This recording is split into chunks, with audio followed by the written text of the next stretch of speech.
경제를 잘 알지 못하는 사람을 위한 당장 이번 주에 알아야 할 간편 지식 경제가 먼데이 경제 맥을 짚어드립니다. 오늘은 이분과 함께하죠. 송승현 도시화 경제 대표님 나오셨습니다. 어서 오세요. 네, 안녕하세요. 네, 이번 주는 부동산 흐름을 좀 면밀하게 파악을 해보겠습니다. 네. 부동산 여전히 침체죠. 부동산 시장이. 근데 세제 완화로 보유세가 많이 떨어질 예정이라는 기사가 요즘에 진짜 많이 나오고 앞서 제가 오프닝에서 얘기했지만 이렇다 보니까 정부 입장에서는 세수가 고민이다. 네, 이런 기사들이 참 많아요.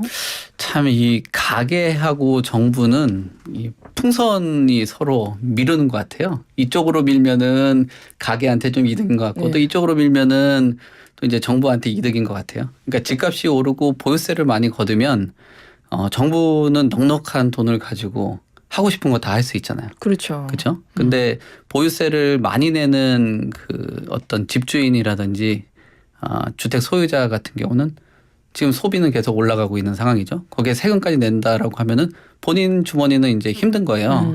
그런 것들 때문에 고민을 해서 아마 이런 보유세에 대한 부분들을 감경을 했단 말이에요. 그러니까 지난해 대비했을 때는 지금 보유세가 전국적으로 낮아진 게 18.6% 정도가 낮아진 겁니다. 그러니까 이런 그 세수가 감소가 되면은 결국은 복지를 할 수 있는 여러 가지 재원들이 필요한데 그런 재원들은 상당 부분 필요하게 되고 또 거기에 걸맞게 이런 공시 가격이 떨어지게 된다라면은 그 도와줘야 되는 사람의 숫자들은 더 많이 늘어나게 되는 거예요. 그러니까 그렇죠. 뭐 건강보험료는 낮아지고 또 복지 관련된 해줘야 되는 사람들은 더 늘어나니까 돈이 더 많이 들어가게 되겠죠. 그래서 고민을 할 수밖에 없는 것 같아요. 지금은 재산세들을 보유세 부담을 낮춰주기 위해서 재산세는 기존의 60%에서 45% 정도 수준으로 낮췄고 또 종부세 같은 경우도 기존에 95%에서 한 60% 정도로 낮춰줬단 말이에요.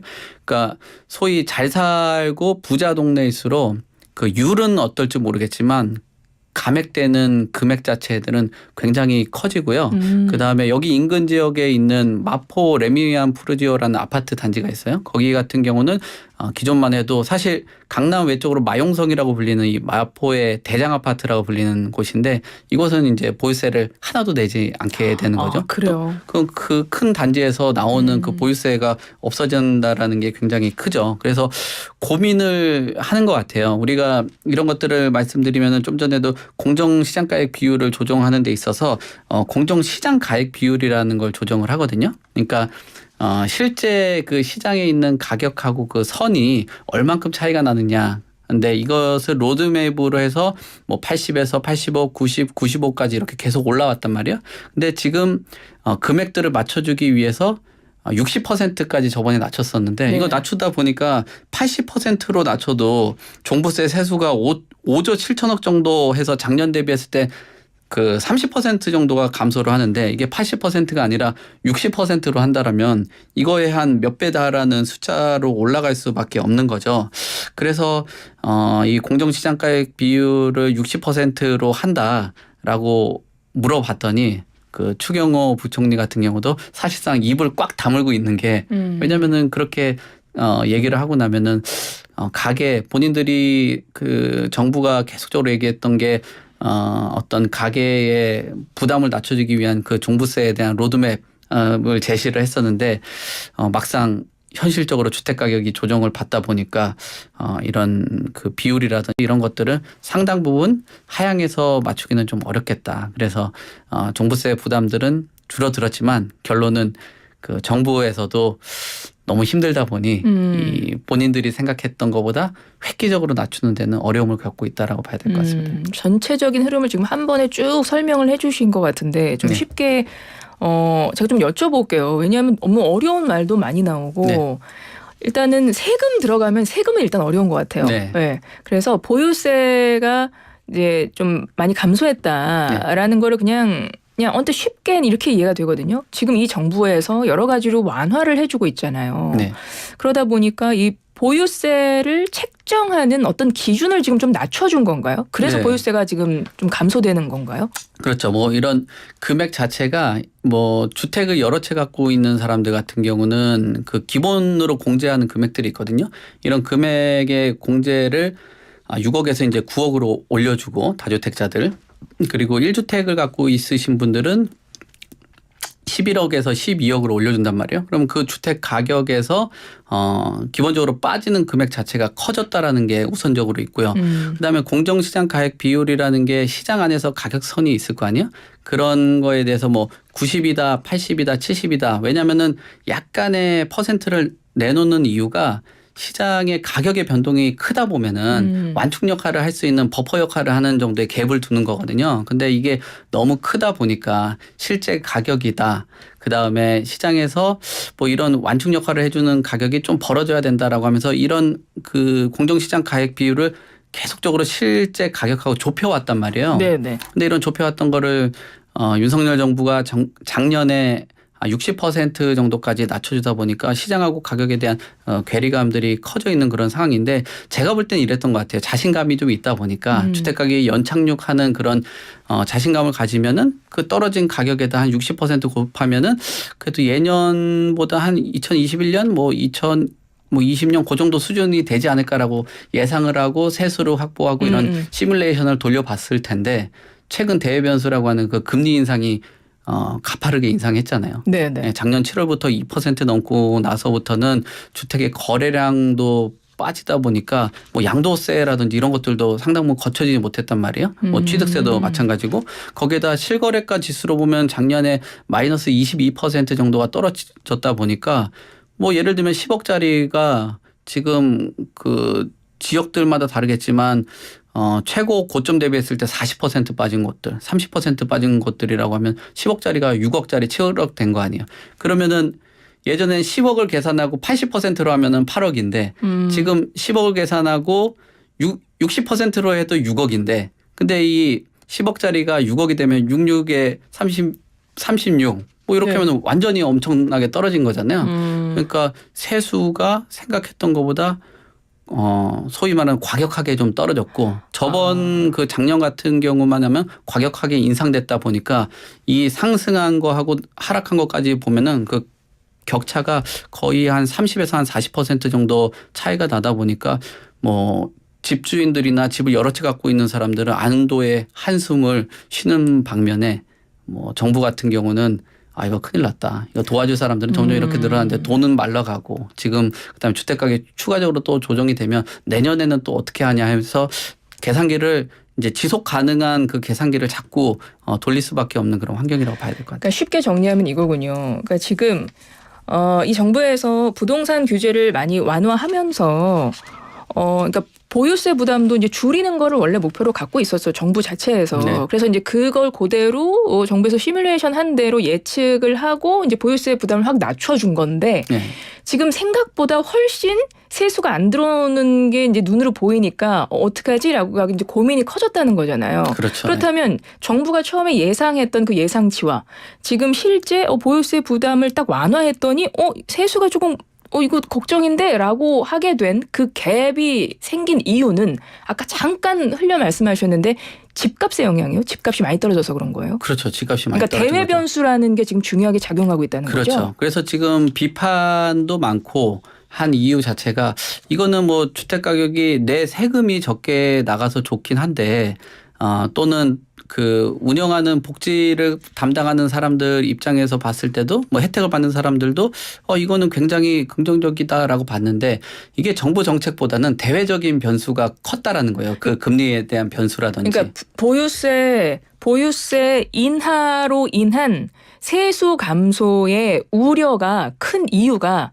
요인이 정책적인 영향이 아니라 대외적인 변수로 인한 요인이 더 커 보이고, 네. 그것이 어떤 집값 하락의 영향이라는 거예요? 그렇죠. 예, 지금 최근 몇 개월 전에도 이제 발표가 됐었던 그 국토연구원 자료를 봐도 결국 주택 가격의 가장 거품을 형성시켰고 가장 급등락을 했다라는 게 유동성하고 금리입니다. 근데 유동성하고 금리 자체가 우리나라만의 문제가 아니라 특히나 이 금리 자체가 미국의 금리를 따라가는 그런 기조였기 때문에 네. 이거는 뭐 국내만의 문제 또는 그렇죠. 정책적인 기여도보다는 미국에 의해서 대외적인 변수에 의해서 가격에 이런 문제점들이 생기는데 지금 정책이나 뭐 80%나 45% 그다음에 여러 가지 감액 비율을 조정해 주는 거는 좋다 이거예요. 근데 이게 나중에 저금리로 전환이 된다든지 대외 변수가 변한다라면 이게 지속 가능한 그런 어떤 뭐랄까 보유세 시뮬레이션이 아니라고 비판들을 하는 거죠. 그러니까 이런 앞으로는 또 이제 금리 인하에 대한 얘기들도 앞으로도 또 나올 거 아니에요? 뭐 네. 한동안 행보하겠지만 그런 얘기가 나왔을 때 이게 과연 이런 수준으로 했을 때 지속 가능하다라면은 앞으로 뭐 복지 예산이라든지 또는 기초생활 그 보장이라든지 복지 프로그램을 안전하게 갈 수 있을지 또 그 돈을 가지고 뭐 인프라라든지 주택 공급이라든지 뭐 이런 것들을 할 수 있는지 정확하게 미래에 대한 그 뭐 안정성 뭐 이런 것들이 좀 어렵다 뭐 이렇게 볼 수 있는 거죠. 그러니까 처음에 이 정책을 이제 시행을 할 때 계획을 할 때만 해도 이렇게 집값이 이렇게 떨어질 걸 예상을 못했다는 이야기네요. 그러면 못했죠. 그런 그리고 그때 정부 공약을 발표를 하고 지금 시간이 지나서 보니 그때 당시에 주택 가격하고 선거 국면에 있을 때는 또 여러 가지 뭐랄까요 뭐 부양책에 가까운 또 뭐 포퓰리즘에 가까운 지역별마다 어디 잘 되게 하겠다 잘 되겠다 하면서 집값을 마지막에 또 떨어질 수 있는 부분들을 또 키워오는 그런 과정이거든요. 그 선거 국면이 끝나고 지금하고의 집값은 완전히 그 딴판이다 보니까 그리고 급락에 가까운 수준을 겪다 보니까 이런 시뮬레이션 자체가 예측의 범위를 한참 벗어난 거죠. 그러니까 이거 하나 여쭤볼게요. 그러니까 지금 우리가 금리가 이렇게 뭐 연준에서도 고강도로 금리를 계속 올릴지 사실 몰랐고 네. 한국은행도 지금 금리를 3.5까지 올린 상태이고 뭐 4월에 어떻게 될지 모르겠지만 네.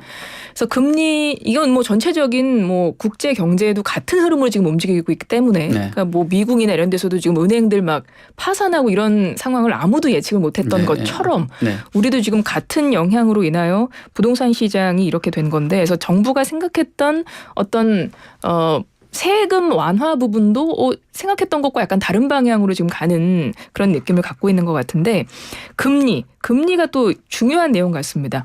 금리가 오르면 집값이 왜 하락합니까? 이거 좀 쉽게 설명해 주실 수 있어요? 금리가 오르면 집값이 하락한다라는 거는 사실 금리하고 자산 시장 같은 경우는 굉장히 연관성이 있어요. 그러니까 금리라는 것 자체가 돈을 조달하는 비용이잖아요. 근데 이 돈을 가지고 실물을 사는 건데 돈에 대한 어떤 조달되는 금액이 커지면 커질수록 이걸 살 수 있는 금액 자체가 높아지는 상황이다 보니까 그거 굉장히 연관성이 있다라고 보여지고요. 그러면은 살 수 있는 사람들 그 금리 대출을 활용을 해서 물건을 살 수 있는 그런 사람들이 숫자가 줄어들게 되면 수요가 줄어들게 되는 거잖아요. 그렇죠. 그러면은 수요가 줄면은 이런 자산 시장이라든지 살 수 있는 사람 구매력을 가진 사람들이 줄게 되기 때문에 이 자산에 대한 가치가 떨어질 수밖에 없거든요. 그러니까 집값이 하락하는 거네요. 그렇죠. 거기에다가 일반적인 그 뭐랄까 소품이라든지 물건을 사는 거하고 다르게 이 부동산 같은 경우는 특히나 초고가의 그런 상품이잖아요. 맞아요. 예, 거기에다가 대출이라든지 금융 비용이 크다 보니까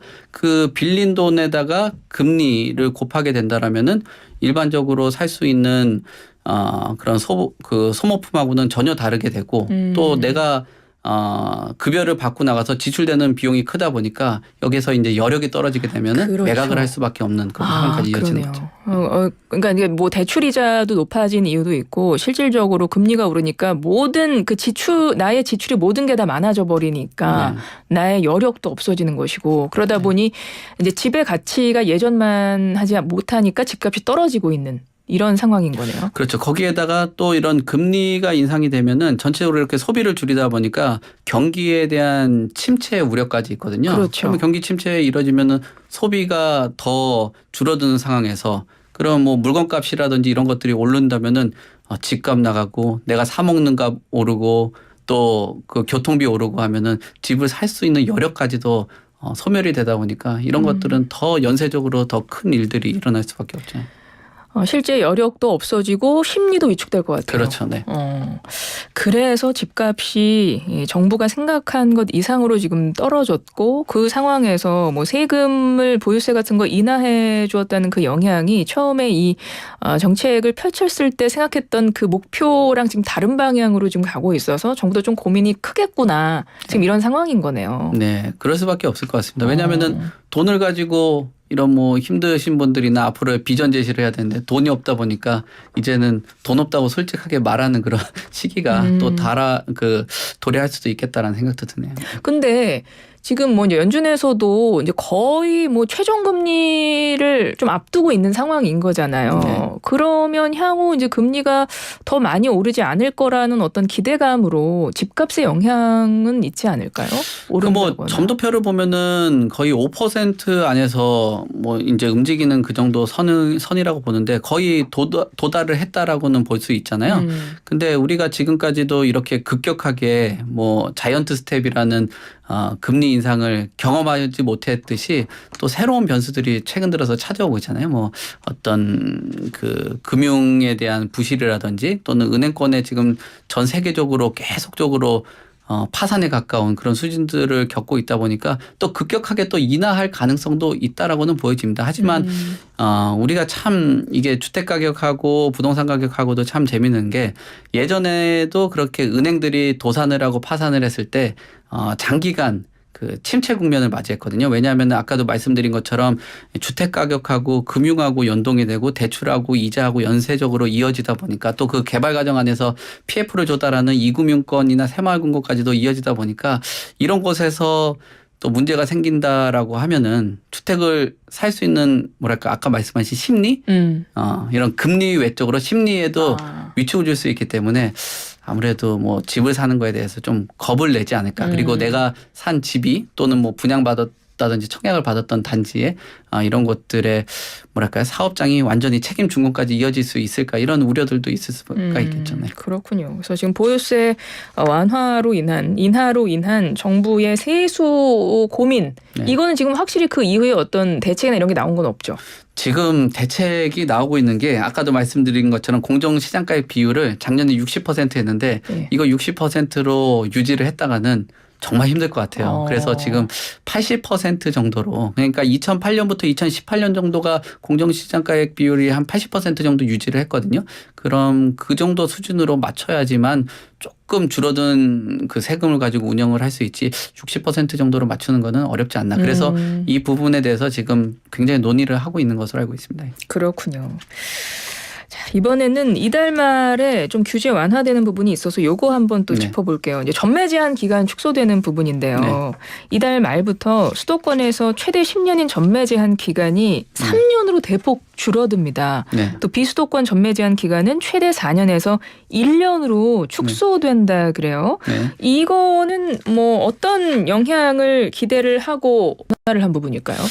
지금 거래를 하는 과정 안에서 너무 이제 거래 활성화가 안 되다 보니까 그 부분들을 조금 거래를 할 수 있는 거로 만들어주는 거거든요. 우리가 분양 청약 시장에서 크게 보면 세 가지입니다. 그러니까 세금적인 규제가 있고 금융적인 규제가 있고 그다음에 이런 거래에 대한 규제가 있는데 사실상 이 분양 시장하고 이런 청약 시장 안에서는 가장 크게 차지를 하는 게 전매 제한 기간이거든요. 왜냐하면은 우리가 지금 아까도 뭐 말씀드렸지만 정부 안에서도 이런 보유세에 대해서 예측을 하기 어려운 상황인데 내가 1년 뒤, 3년 뒤, 10년 뒤 이런 거 예측 가능할까요? 그러면 그 본인이 처한 그 사정에 따라서 1년 뒤에 이거 내가 감당하기 좀 어렵겠다 하면 매각도 좀 해야 되고 이거는 조금 더 유지를 해도 내 집 팔리거나 이런 거에 상관을 갖고 조금 더 유지를 해야 되겠다 이런 수요들도 있거든요. 근데 내가 집을 사가지고 10년 동안 보유를 하면은 전혀 자금 설계라든지 어떤 거래에 대한 그 예측이 불가능하다라는 거예요. 그런 부분에서는 좀 유리하다라고 볼 수 있고 그다음에 투자 자본들이 좀 들어올 수 있거든요. 왜냐하면 소위 말하는 그 뭐 투기적인 수요가 될 수 있겠지만 또 다주택자들이 시장에 참여를 하면서 사고 팔고 하는 그 과정을 겪으면서 거기서 조금 뭐랄까요, 뭐 이런 침체 국면에 빠져 있는 분양 시장이라든지 청약 시장에 좀 활성화를 줄 수 있는 그런 뭐 대안이라고 볼 수 있을 것 같습니다. 그러니까 전매 제한이라는 게 분양권을 다른 사람한테 이제 팔 수 있는 네. 그 기간을 제한한 거잖아요. 네. 그러니까 한번 분양을 받으면 처음에는 수도권 같은 경우는 최대 10년 동안은 다른 사람한테 네. 분양권을 넘길 수 없는 건데 그거가 이제 3년으로 대폭 줄었기 그렇죠. 때문에 내가 분양 받고 나서 3년이 지나면 그러니까 당첨이 기준이죠. 그렇죠. 예, 당첨을 받고 나서 이제 3년 정도를 보유를 하면서 그 기간을 완전히 보는 거죠. 왜냐하면은 공사하는 기간이 3년, 4년 정도 있을 거 아니에요. 중도금 납부. 근데 입주하고 나서는 뭐 완전히 이제 그때부터는 실거주지만 그렇죠. 그 안에서 뭐 본인의 여력이 좀 되지 않거나 그러신 분들은 좀 중간에 이탈을 할 수 있는 구조인데 이게 10년이라고 하면은 그러니까요. 이탈하기 어려우니까 정말 좀 그렇죠. 어렵겠죠. 네. 그러니까 그래서 네. 이것도 이제 완화를 했다. 전매 제한 기간을 많이 축소했다. 이런 이야기인데 그러면 이 전매 제한 규제 완화가 이달 말부터 이제 네. 적용이 된다는 건데 이제 코앞에 뒀잖아요. 네. 그럼 지금 분양시장 상황이 어때요? 분양권 거래 좀 증가하고 있고 그런가요? 증가하죠. 예, 왜냐하면은 이게 제일 분양권에서 크게 차지하는 게 이 거래 전매 제한인데 뭐 지금 부동산 통계 보니까 분양권 전매 1월 달이 한 3,400건 정도 돼요. 그러니까 전월이 한 2,900건 정도 되니까 14% 정도 되고 작년 1월 대비했을 때도 44% 정도 되거든요. 근데 이런 규제 완화가 된다라면은 이렇게 거래된 그 전매 건수가 더 좀 폭발적으로 좀 늘어나지 않을까 뭐 이렇게 보이지는. 왜냐하면은 10년 동안 묶여 있던 게 3년으로 단축되고 또 어떤 그 비수도권 같은 경우는 1년, 그 다음에 광역 도시 지역 같은 경우는 6개월까지도 되거든요. 그리고 네. 그 외 지역은 폐지가 아예 돼버리니까 이런 전매할 수 있는 분들, 아차 잘못 샀다 하고 생각하시는 분도 빨리 팔아야 될 거 아니에요. 이런 분들, 그러니까 실망하시는 분들도 많을 거예요. 최근 들어서 마이너스 프리미엄 같은 경우 발생을 할 텐데 그러신 분들은 아차 하고 지금 이제 시장에 내놔야 되다 보니까 그런 부분들이 내놓는 물량들도 상당 부분 많아서 시장에서 물량이 많아지면 아무래도 거래할 수 있는 양들이 많아지니까 거래 건수가 늘어나지 않을까라고 보여집니다. 그러니까 거래는 조금 활성화될 수 있는데 근데 이런 이야기도 나오던데요. 이 전매 제한 완화랑 하나의 패키지라고 할 수 있는 실거주 의무 폐지는 아직 뭐 다 이루어지지 않았다면서 그것도 약간 좀 문제가 있을 수 있는 거 아니냐 이런 것도 있던데요. 네, 지금 뭐 개정안 자체가 국회에서 계류되고 있는 그런 상황인데 지금 실거주 의무가 조금 안 된다라고 하면 진짜 여기서는 이제 돈 부족하신 분들은 더 힘들거든요. 왜냐하면은 지금 서울에 있는 그 분양 단지 자체 금액 자체가 워낙 높다 보니까 자금력 없는 사람들은 한 10% 20% 계약금 내고 중도금 내고 마지막에 그 전세금으로 대처를 하려고 했는데 그 전세금이 최근 들어서 폭락한 그런 상황에서 전세금 대처도 안 되고 본인의 현금으로 가게 된다라면은 좀 어렵지 않을까라고 생각되는데 계류가 될 수밖에 없는 게 지금 분양하고 청약 시장을 완화를 한 이후에 돈의 흐름이라든지 이런 것들이 서울 수도권으로만 몰리고 있어요. 그렇겠죠. 그러니까 이제 그렇다면서요. 국회에서 어떤 그 주택법을 좀 개정을 하고 하려고 한다라면 이게 서울하고 수도권만을 위한 법은 아니잖아요. 그럼 지방하고 형평성들을 고려를 해본다라면 이 실거주 의무를 과감하게 빨리 폐지를 하게 된다라면은 모든 패키지가 다 풀리게 되면 그 이익은 서울 수도권 쪽에만 해당돼서 아마 좀 논의가 좀 필요한 상황 아닌가라고 보여집니다. 이것도 역시 이달 말에 전매 제한 기간이 축소되지만 뭐 실거주 의무 폐지는 아직 계류 중이라면서요 국회에. 그럼 네. 아직 이것도 완벽하게 지금 한 패키지로 갈 수 없는 상황인 거잖아요. 그렇죠. 예, 패키지를 원하긴 할 텐데 조금 아쉬운 그런 부분들이 아마 투자나 실거주 뭐 수요자 보는 시간이 좀 다를 것 같습니다. 근데 전매 제한 규제 완화 앞두고 일단 분양권 거래는 좀 큰 폭으로 증가하는 추세다. 이렇게 좀 정리를 해볼 수 있겠군요. 대표님 시간이 이렇게 빨리 가죠? 그러게요. 벌써 이렇게 됐네요. 항상 시간이 모자란 것 같아요. 못했는데 오늘 보내드려야 될 것 같은데 대표님. 예, 오늘 경제가 먼데이 송승현 도시화경제 대표님과 함께했는데요. 오늘 감사합니다. 네, 감사합니다. 예.